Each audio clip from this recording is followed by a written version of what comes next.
ready to stand and sing? Let's do it. Let's do it. This is a song written by the late, great Rabbi Shlomo Hansonovich, Eric Hansen, my predecessor here at the center, and written in celebration. Clap your hands in joy, celebrate this day. Clap your hands in joy, celebrate this day. This day, this day, celebrate this day. This day, this day, celebrate this day. Make a joyful noise, hey, hey, celebrate this day. Make a joyful noise, hey, celebrate this day. This day, this day, celebrate this day. This day, this day, celebrate this day. Clap your hands in joy, celebrate this day. Clap your hands in joy, celebrate this day. This day, this day, celebrate this day. This day, this day, celebrate this day. Make a joyful noise, celebrate this day. Make a joyful noise, celebrate this day. This day, this day, celebrate this day. This day, this day, celebrate this day. Clap your hands in joy, celebrate this day. Clap your hands in joy, celebrate this day. This day, this day, celebrate this day. This day, this day, celebrate this day.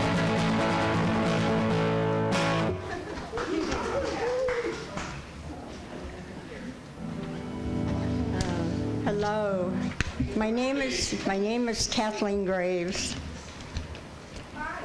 Hi. It's so nice to be here, it really is. And some people are coming back again. That's great. So, on behalf of Reverend Donna Maurer and the Board of Trustees, I am privileged to welcome you to the Sonoran Desert Center for Spiritual Living. Whoever you are and wherever you are on your spiritual path. You are truly welcome here. Here you will be validated, supported, and encouraged to be all that you are meant to be.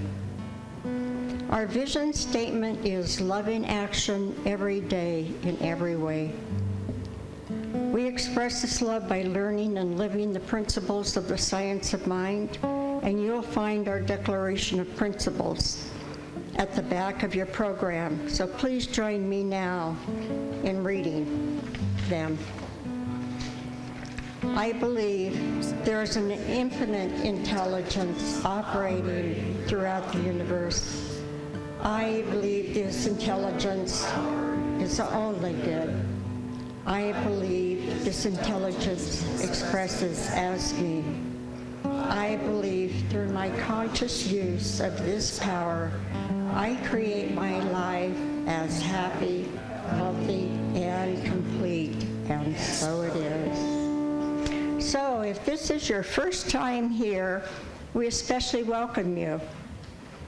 So raise your hand if this is your first time here. Yeah, Lori and Jim over here, Kathy.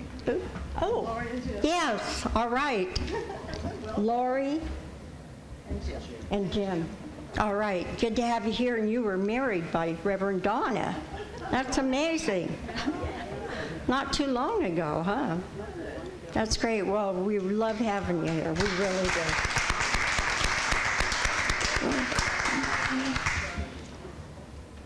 All right, and we welcome you and thank you for your interest and curiosity. Good to have you here.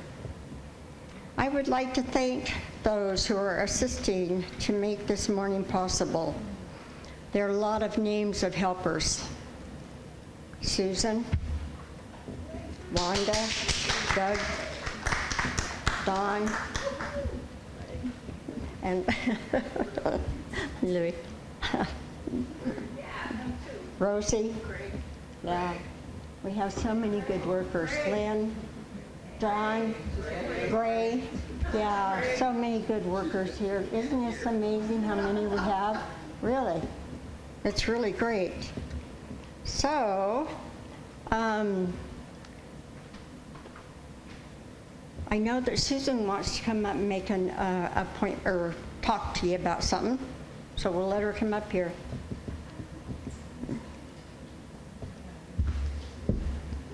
Thank you.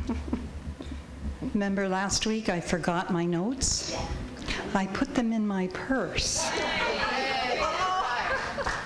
So, our friend Gail Kramer is sponsoring the coat collection for the Amado youth.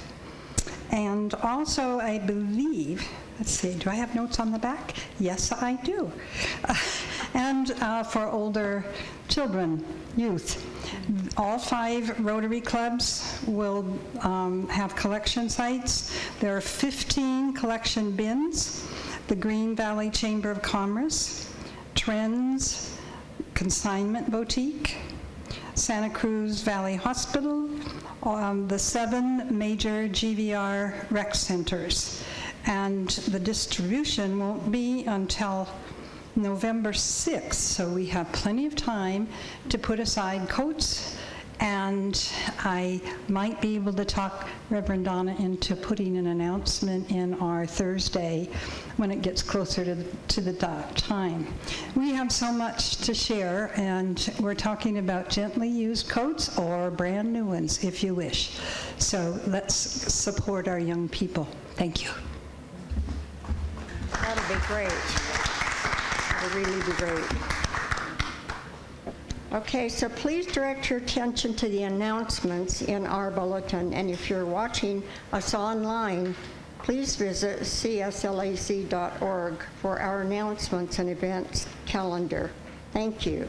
Please take a moment to silence your phones and devices and prepare for our celebration service today. Thank you.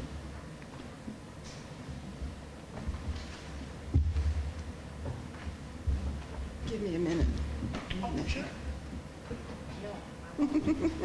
Because I have a special presentation last week. We were able to give out pins for our practitioners who've had 5 to 10 years of active duty, and Louise wasn't here to receive hers. So this is Louise's 5-year pin for serving as our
Good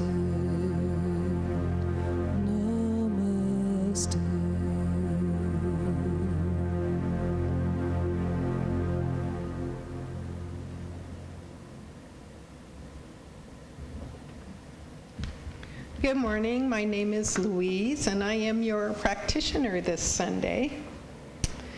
And a couple of things first. The practitioners, we are the praying arm of the church. We love to pray for you, and we hope that you have any concerns, anything weighing on your mind, that you fill out a card, prayer request card, and we will pray for you this week. Additionally, we started doing this, and this is a birthday card request. So if you would like to get a birthday card every year, you just fill this out, and it says to be sure to put the address where you will be on your birthday in case you're a snowbird and your birthday is in July, so that it doesn't sit somewhere else. So if we all just get centered, take a deep breath, and just know there is one power, one presence, one infinite intelligence in the universe, and that is God. God is all there is. Just as I am one with this one, so are each of you, and so are all others and all things in the universe. This one is joy, peace, love, harmony, wisdom, and vitality. This one is a voice in the silence speaking its truth, that love is all there is. And I now affirm that we are each love. I affirm that this service today is love, and all here are one with this love. And I know that Donna's words that bless and inspire us are one with this divine wisdom and love. And we anchor this by saying, and so it is.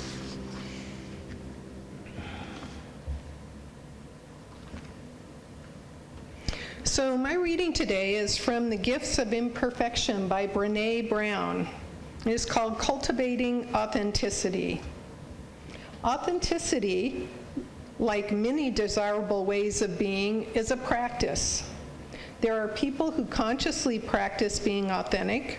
There are people who don't. And then there's the rest of us who are authentic on some days and not so much on other days. The idea that we choose authenticity makes most of us hopeful and exhausted. We feel hopeful because being real is something that we all value.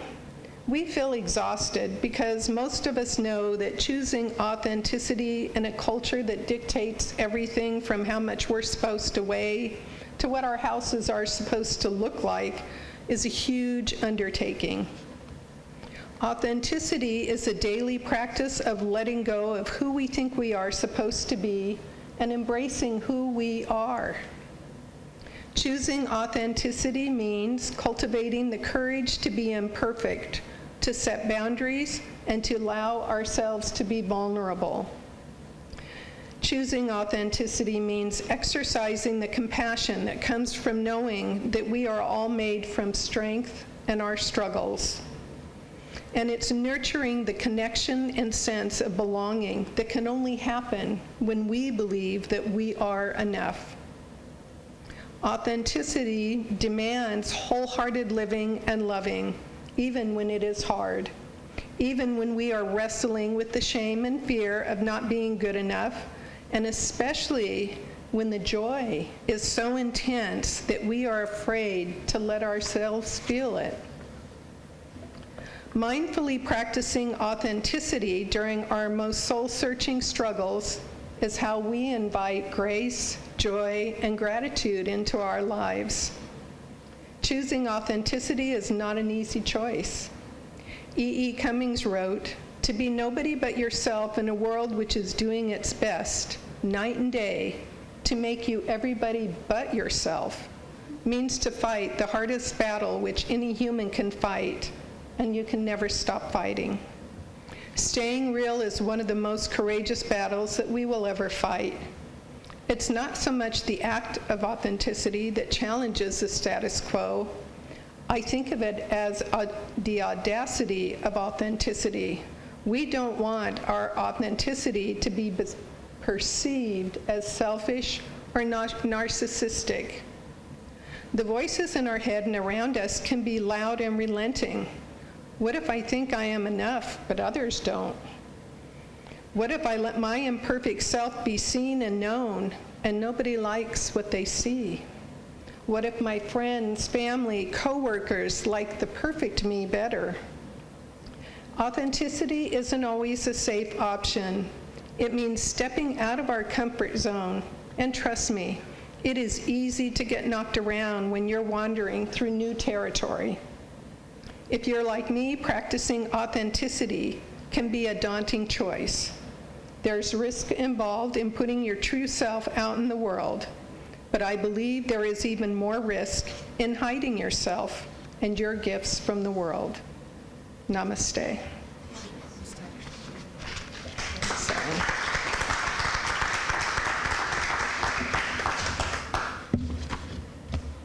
So I take this candle, I light it, knowing that we each take our own light and out into the world.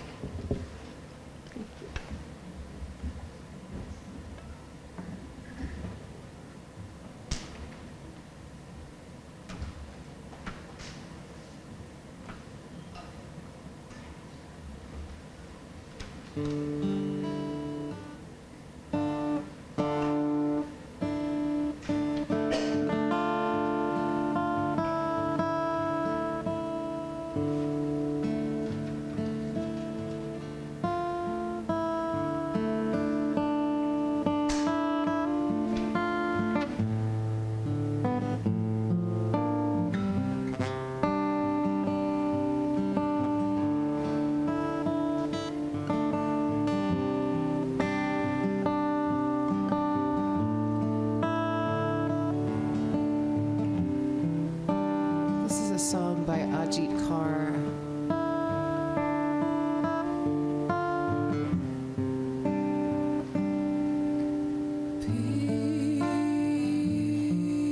Peace within me, peace surrounding me,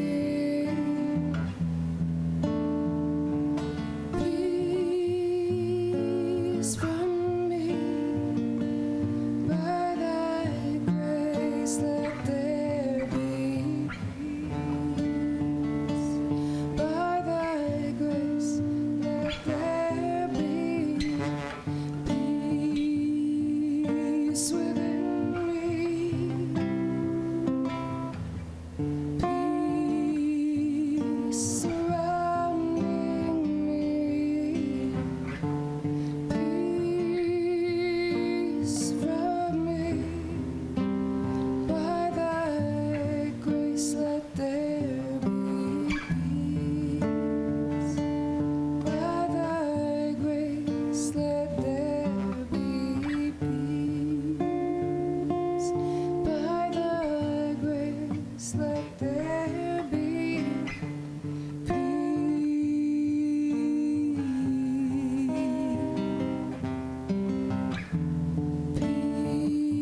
citywide guru.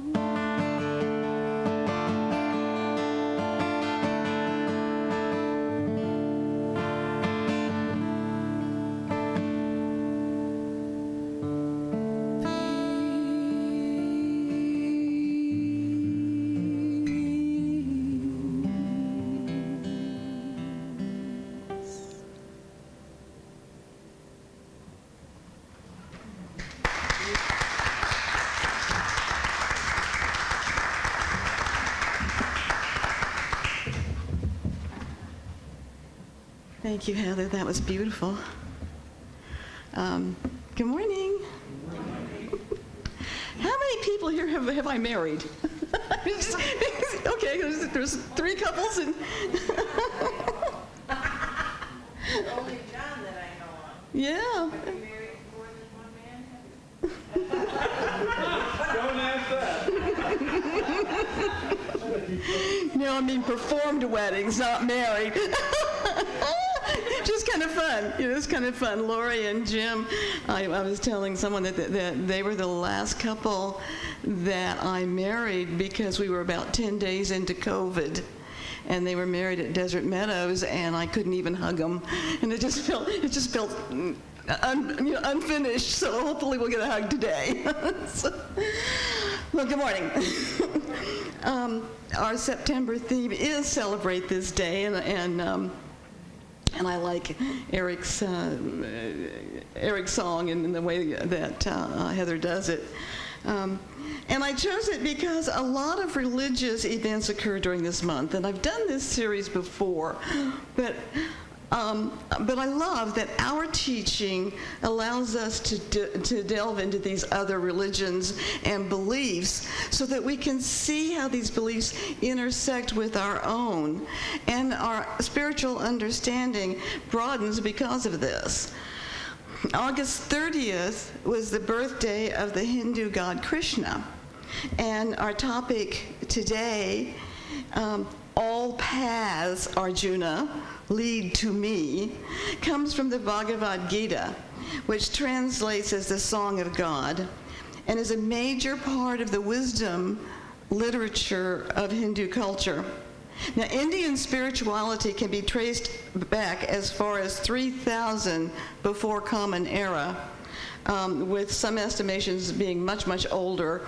Archaeologists and other scientists have discovered evidence of a study of faith that emphasized meditation and introspection. Eknatheswaran, whose translation and commentary on major Indian wisdom literature says this was Brahma Vidya. This is what they were studying, Brahma Vidya, the supreme science. Supreme because where other scientists studied the external world, Brahma Vidya sought knowledge of an underlying reality which would inform all other studies and activities. With this introspective tool, the inspired rishis, which are literally the seers of ancient India, analyzed their awareness of human experience to see if there was anything within it that was absolute. And their findings really can be summarized in the statements which Aldous Huxley has called the perennial philosophy, because they appear in every age and every civilization. And first, there is an infinite, changeless reality beneath the world of change. Second, this same reality lies at the core of every human personality.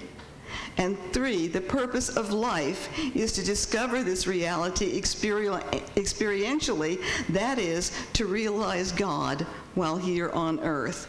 Does that sound familiar? It's what we teach, and we call it New Thought. And the Bhagavad Gita itself was written somewhere between 400 before Common Era and 200 Common Era. And like the Vedas and the Upanishads, the authorship is unclear. But it is the story, and I want to tell you right now that Edward Viljoen from the Santa Rosa Church has done kind of a translation of the Bhagavad Gita. He's literally taken 3 different 3 different translations and said, what is this saying to me? And he rewrote it in everyday language. So if you really want to know what this story is about, I highly recommend that you get his version of the Bhagavad Gita. But it's the story of the god Krishna disguised as a charioteer for the soldier Arjuna. And as they prepare for battle, Krishna begins to teach Arjuna the greater truth than the one in which he is engaged. And the entire story, as it plays out on the battlefield, is actually about the war within us, the struggle for self-mastery and self-realization. Like Louise said, this is the need to be authentic, the need to be authentic. And it's an instruction guide containing both ethics and metaphysics for the serious seeker on his or her path to enlightenment. The name Arjuna means one who makes sincere effort. And the name Krishna means center of consciousness. So we can see by the names that this battle is really about our sincere attempts to spiritual understanding, which ultimately brings us to the infinite wisdom that flows from our own center of consciousness. So the plot of the Gita is based on 2 sets of cousins competing for the throne. Diplomacy has failed, so the armies of these opposing clans meet on the battlefield to determine the fate of their kingdom. Arjuna is a proficient archer and warrior. He's a prince, and he has prepared for this battle. But the realization that he will be killing his family members and former teachers begins to weigh heavily on him. And at the end of the first chapter of the Bhagavad Gita, Arjuna has put down his bow and arrow and is about to leave his chariot and walk off the battlefield. And then from chapter 2 to the end of this work, Krishna's task is to rouse Arjuna from his despair and reveal to him the way to enlightenment. Arjuna, who's always been a man of action and not necessarily interested in his spiritual growth, questions what effect such wisdom has for everyday life. And I think that at the beginning of our spiritual search, we ask that same question. You know, do we really have time to meditate, or do I need to get to my meeting on time? You know, we have those questions, and usually the meeting is more important than the meditation, you know, at least at the beginning. So we can see that this story is for everyone on a spiritual path. Excuse me. There are kernels in this work that each of us can use to further understanding our relationship with and as God, and the way we incorporate a spiritual life into the midst of a very human world. Gandhi was exposed to the Bhagavad Gita in his days at law school and later referred to it as his eternal mother. He once said, "I confess to you, when doubts haunt me, when disappointments stare me in the face, and when I see not one ray of light on the horizon, I run to the Bhagavad Gita and find a verse to comfort me, and I immediately begin to smile in the midst of overwhelming sorrow." In chapter 2, Krishna gives Arjuna an overview of this ancient perennial philosophy, beginning by reminding Arjuna of his immortal nature. His real self, the Atman, never dies because it was never born. It is eternal. And that same understanding of life is a basic tenet of science of mind. Our founder, Dr. Ernest Holmes, wrote, "This life within you, being God, did not begin, and it cannot end. Hence, you are immortal and eternal." And Krishna introduces the idea of detachment. By letting go of the attachment to pain and suffering, Arjuna can transcend the world of the ego and find his true self. He tells Arjuna that if he can establish himself in unshakable equanimity, profound peace of mind through meditation, he will be more effective in the realm of action. His judgment will be better and his vision clear if he is not emotionally entangled in the outcome of what he does. And again, these ideas are part of our basic teaching. Ernest Holmes writes, as you learn to release all your burdens to the right action of God, you will find that everything falls into its proper place. You let your problems slip away from you, realizing that a power greater than you are and a presence that is within you is ready, willing, and able to guide you in all ways. Then peace, security, and fulfillment come with ease, and there is a sense of joy and accomplishment. Krishna speaks of the need to experience this transcendent reality through meditation and practice, and Jesus tells us to seek ye first the kingdom of God, and all else will be added. So at the end of chapter 2, Arjuna, a man of action and not spiritual acumen, is somewhat overwhelmed. His teacher's been talking about spiritual wisdom, direct experiential knowledge of the immortal self. So he asks the question most of us ask on some point of our spiritual path. What difference does this kind of wisdom make in everyday life? How does our awareness of our divinity affect the way we live? You know, like Arjuna, many of us... Thank you, Susan. I meant to do this earlier. Like Arjuna, many of us, as we began our spiritual path, were not so much interested in changing our belief as in changing our outward experience. So, like Arjuna, we had to come to terms that it is a belief, thank you, sweetie, that's the belief, and only the belief, that will change our experience. Eknath Warren says that Krishna's answer at the end of this chapter is one of the most quoted passages in the Gita, and Mahatma Gandhi said this verse contains the essence of the Gita. If the rest of the scripture were lost, he says, this passage alone would be enough to teach a complete way of life. Those who are established in spiritual wisdom live in continuous, unbroken awareness that they are not the perishable body, but the Atman. Further, they see the same self, capital S, in everyone, for the Atman is universally present in all. Such a one, Krishna says, does not identify with personal desires. These desires are on the surface of personality, and the self, capital S, is its very core. The self-realized man or woman is not motivated by personal desires, in other words, by any desire for personal satisfaction, which is called kama, K-A-M-A. And kama refers to any gratification of the ego or the senses that entangles us in that world of samsara, the world of affairs, and draws us away from the core of our being. Those established in self-realization control their senses instead of letting their senses control them.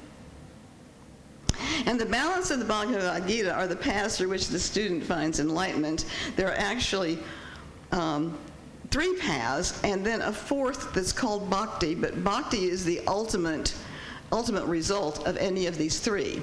So I want to go through these because I think it's kind of fun, and you might kind of think, which one is me?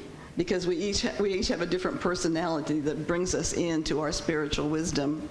So Jnana Yoga, J-N-A-N-A, is the first path, and on this path, a person requires the knowledge of the inner self through study and contemplation.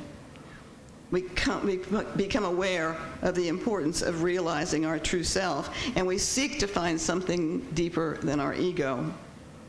And through our seeking, we find that inner part of us that is transcendent and is sourced by the very wisdom of the universe. So as we follow this path, we find that we are more in tune with our intuition. We are able to make choices from a place of wisdom that is beyond our everyday intellect. And by connecting with this inner wisdom, we experience more and more of those wonderful God giggles. We begin to look for those coincidences in our lives, realizing that they are the result of our inner work. What we are doing in our classwork, in our discussions, our Sunday message, is to understand our spirituality first at the intellectual level, but we can't stay there. You know, if our knowledge comes solely by reading or hearing, we may begin to have the attitude, I know it all, which feeds the ego and can be an obstacle to our spiritual evolution. No amount of reading or information intake can equate to a direct experience of the self. And that's why it's important to understand the difference in the wisdom of jnana, which is connected to grace, as well as factual information. It's the highest knowledge. Through jnana, we can discriminate between that which changes and that which does not, that which is unreal and that which is real. Wisdom or experiential, use this, excuse me for a minute.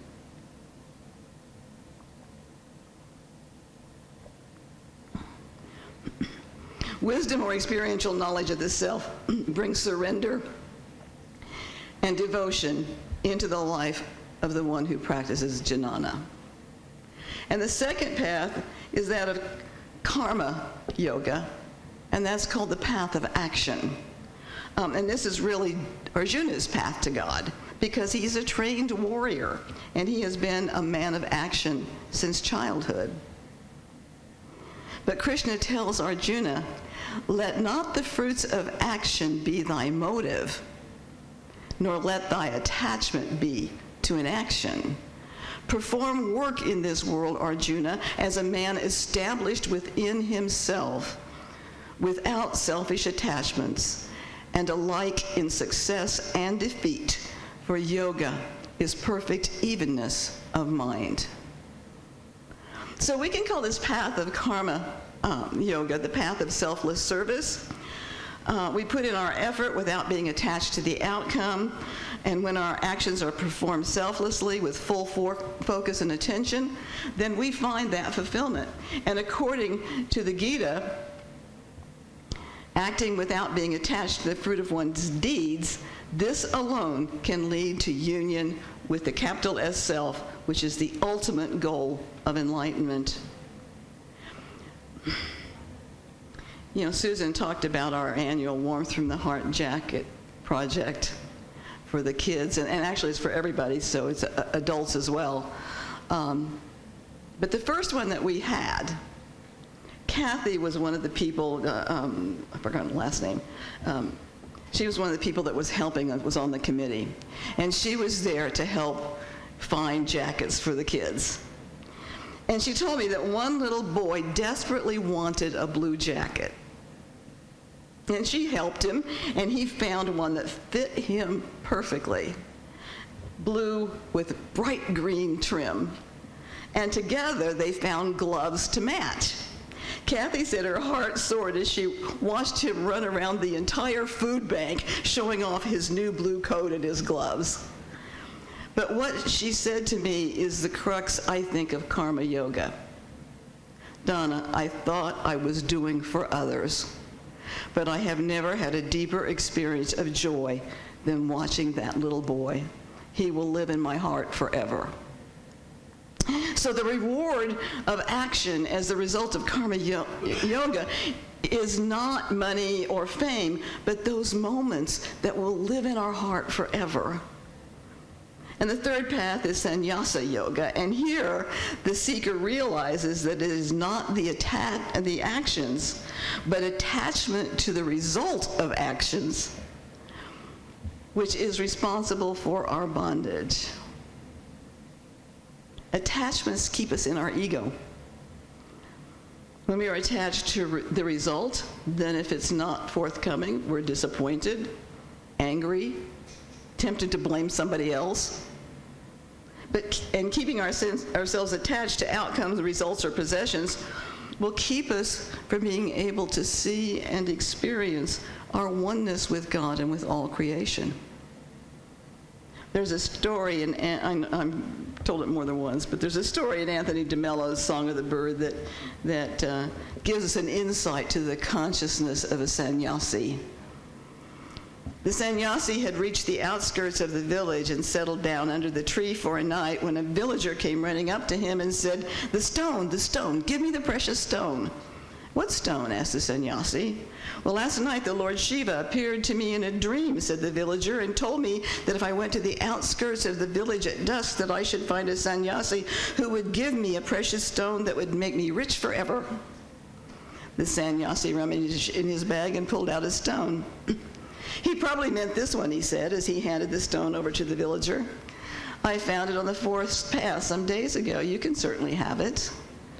The man gazed at the stone in wonder. It was a diamond, probably the largest diamond in the whole world, for it was as large as a person's head. He took the diamond and walked away.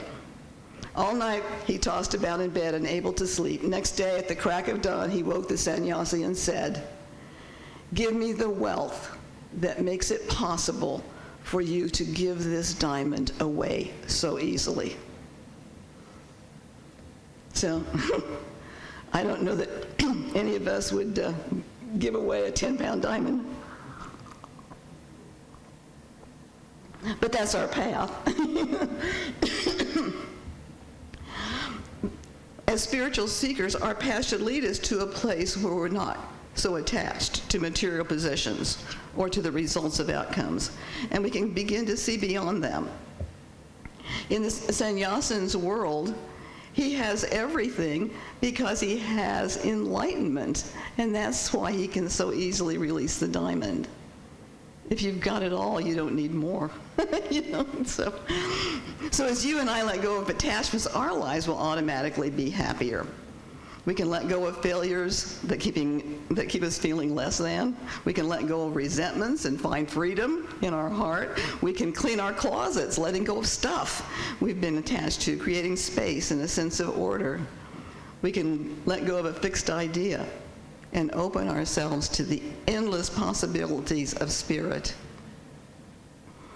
So even if we can't give away the diamond, we can find peace of mind and freedom as we practice sannyasa yoga, the path of detachment. So these three paths, jnana yoga, the path of wisdom, karma yoga, the path of action, sannyasa yoga, the path of detachment, are like tributaries that flow into a river that flows into the sea. These paths flow into the river of what is called bhakti yoga, the yoga of devotion. And from there they run into the sea of enlightenment. The Bhagavad Gita does not use the term bhakti yoga, but the entire book is about moving one's life into a place where devotion to God, to that which is sacred, to one's own sacredness, as well as the wish to truly experience the oneness of everything, becomes uppermost in the mind of the seeker. In fact, the person can no longer be called a seeker because he or she is so much a part of the one that there's nothing left to look for. And we find that supreme devotion in mystics throughout every culture. Matilda Magdeburg says, "The day of my spiritual awakening was the day I saw and knew that I saw all things in God and God in all things." Ramakrishna, "It was suddenly revealed to me that everything is pure spirit.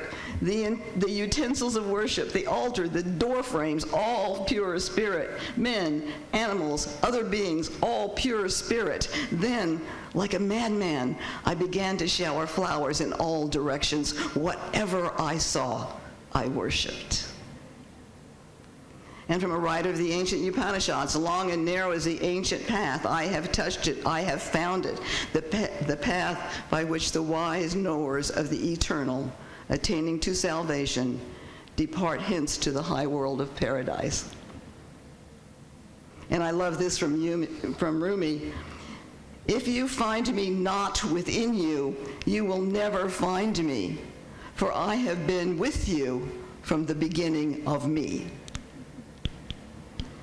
And Ernest Holmes says, "There's a light and life at the center of all things, and a consciousness that responds this imprisoned splendor to the eyes that perceive it, bursts like the glory of new dawn.